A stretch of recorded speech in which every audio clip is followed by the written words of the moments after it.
చాలామంది ఏలినాటి శని ప్రభావం వల్ల, అర్ధాష్టమ, అష్టమ శని ప్రభావం వల్ల, శని చండాల యోగంలో శని మహర్దశ జరుగుతున్నప్పుడు, జాతకంలో శని నీచంలో ఉన్నప్పుడు ఇబ్బందులు పడుతూ ఉంటారు.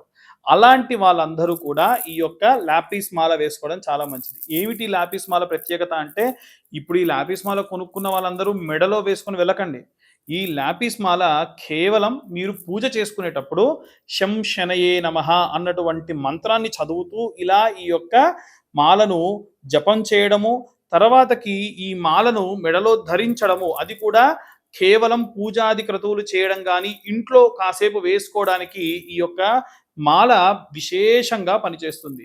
ఇలాంటి లాపిస్ మాల వేసుకోవడం వల్ల శని సంబంధిత దోషములు, ఏలినాటి శని, అర్ధాష్టమ, అష్టమ శని దోషాలు ఎన్నో దూరం అయ్యేటువంటి అవకాశం ఉంటుంది. కాబట్టి వీలైనంత వరకు కూడా ఈ యొక్క లాపిస్ మాల ధరించి శని సంబంధితమైనటువంటి జపాన్ని చేసుకోవడము, ఆ యొక్క పూజాది క్రతువుల్లో పాల్గొనడము, ఎక్కడైనా సాయంత్ర సమయంలో లిమిటెడ్గా ఒక గంట 2 గంటలు బయటికి వెళ్ళేటప్పుడు వేసుకొని వెళ్ళడం వల్ల విశేషమైనటువంటి సత్ఫలితాన్ని పొందవచ్చు.